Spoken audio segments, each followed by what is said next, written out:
ఇప్పుడు city round up update చూద్దాం.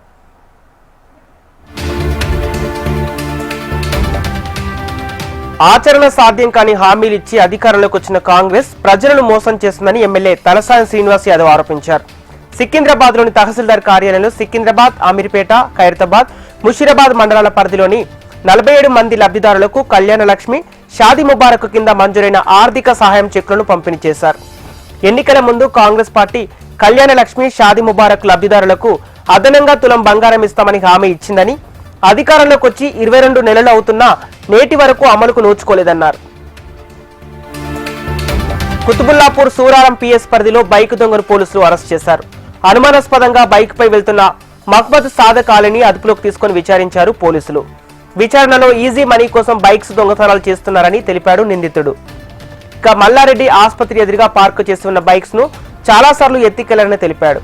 నిందితుడి దగ్గర నుంచి 10 బైకులు స్వాధీనం చేసుకున్నారు. కేసు నమోదు చేసి నిందితుడిని రిమాండ్కు తరలించారు. రంగారెడ్డి జిల్లా మీర్పేట ప్రధాన రహదారిపై రోడ్డు ప్రమాదం జరిగింది. బైక్ పై అదుపు తప్పి డివైడర్ నుండి కొట్టగా బైక్ పై ఉన్న ఒకరు కింద పడగా మరొకరు ఎదురుగా వస్తున్న బైక్ పై పడ్డాడు. ఈ ప్రమాదంలో తీవ్ర గాయాలతో అక్షిత్ రెడ్డి మృతి చెందాడు. రామ్ అనే యువకుడికి స్వల్ప గాయాలయ్యాయి. ఘటనపై పోలీసులు కేసు నమోదు చేసి దర్యాప్తు చేస్తున్నారు.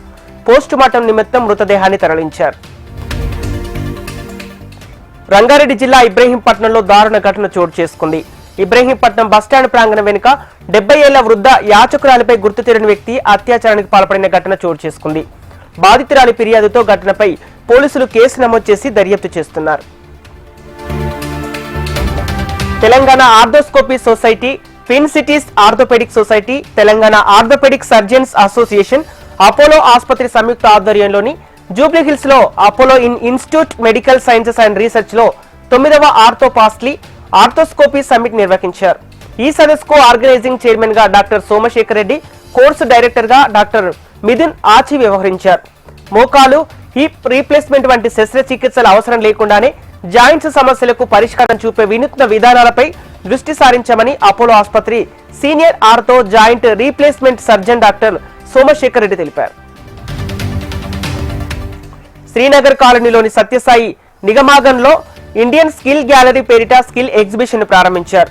ప్రారంభోత్సవంలో Telangana handloom textiles endowment principal secretary Shailaja Ramaiyer, నగర సోషలైట్ ఎంటర్ప్రెన్యూర్ శైలజారెడ్డి పాల్గొన్నారు. చేనేతకారుల ఉత్పత్తులను తిలకించి వారిని అభినందించారు.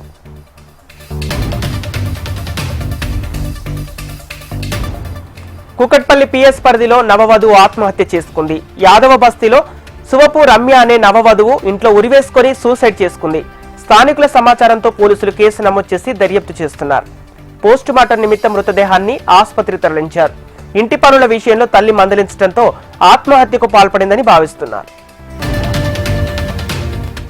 ఉప్పల్ పిఎస్ పరిధిలో రామంతపూర్లోని గణేష్ నగర్ లో విషాదం చోటు చేసుకుంది.